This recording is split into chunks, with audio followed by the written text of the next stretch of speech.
Resesi merupakan siklus ekonomi yang selalu terjadi. Masih segar dalam ingatan berbagai negara, termasuk Indonesia, bahkan Jerman masuk ke dalam jurang resesi pada tahun 2020 karena pandemi COVID-19. Resesi sebelumnya juga terjadi di tahun 2008, di mana housing bubble di Amerika Serikat mengakibatkan perusahaan investasi terbesar di dunia, Lehman Brothers, bangkrut.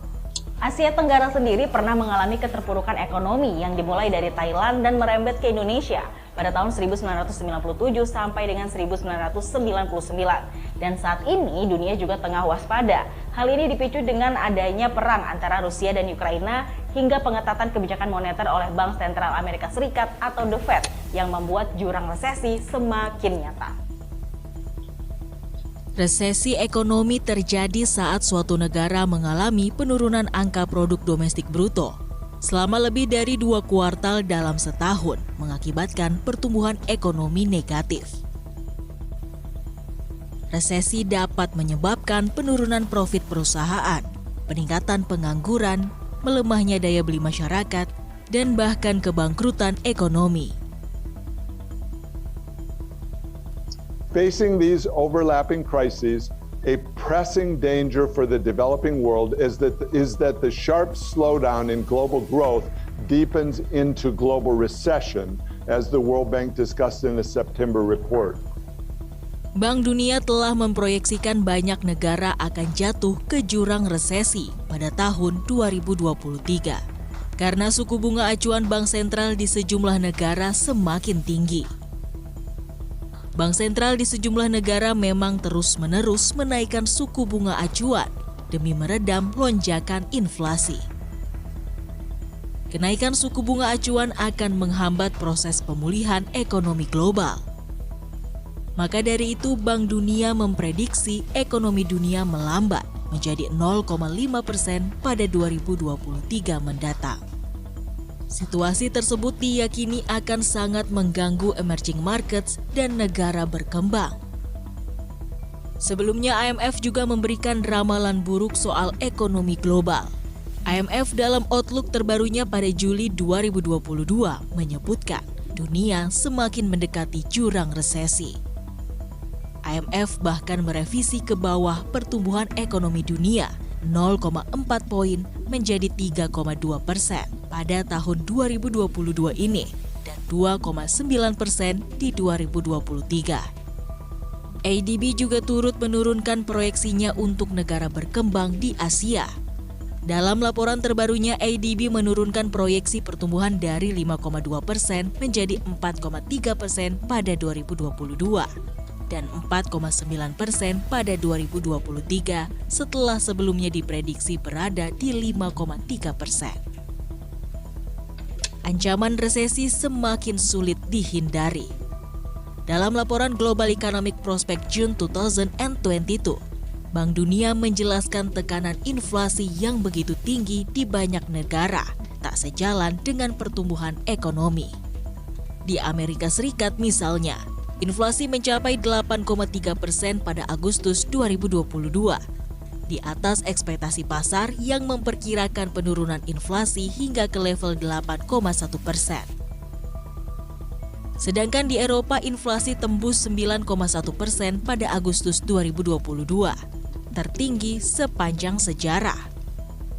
Lonjakan inflasi di Eropa terjadi karena harga energi melonjak 38,3% pada Agustus 2022. Sementara di Indonesia, inflasi pada periode September mencapai 1,17% secara bulanan, menjadi yang tertinggi sejak 2014 terakhir.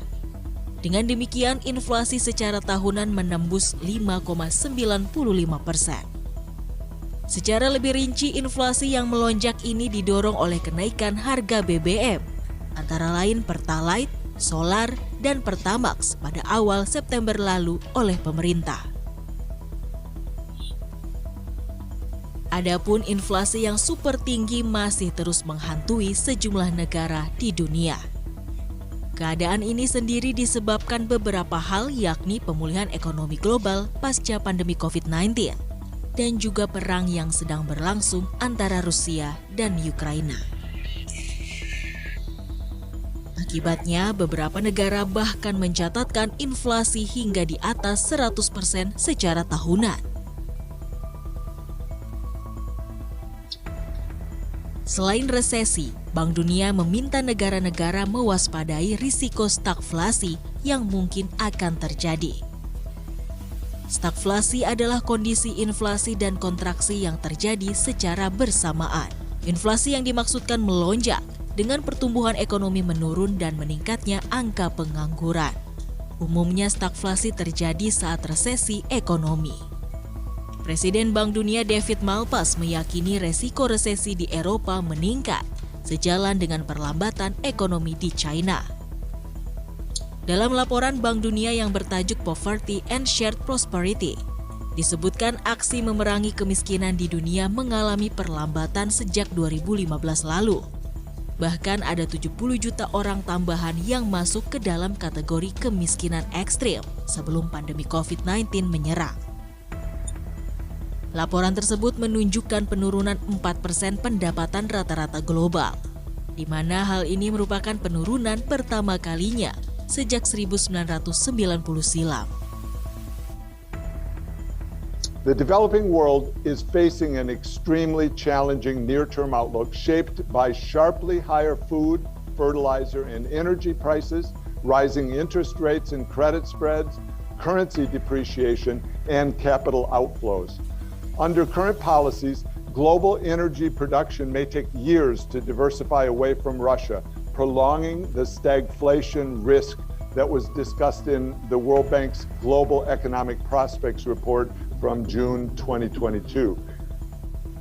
Beberapa aspek utama yang menjadi tantangan negara berkembang, salah satunya Indonesia, antara lain harga pupuk dan harga energi yang meningkat tajam, kenaikan suku bunga acuan, utang yang melebar, depresiasi mata uang hingga arus keluar modal. Malpass mendesak negara-negara berkembang untuk mencari cara keluar dari inflasi, selain menaikkan suku bunga acuan seperti yang terjadi sekarang ini. Menurutnya, efisiensi fiskal dibutuhkan dengan target pengeluaran lebih banyak untuk orang miskin dan rentan.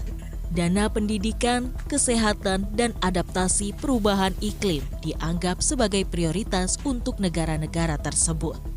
Langkah-langkah tersebut juga harus dibarengi dengan strategi untuk mengurangi tingkat utang yang membebani negara berkembang.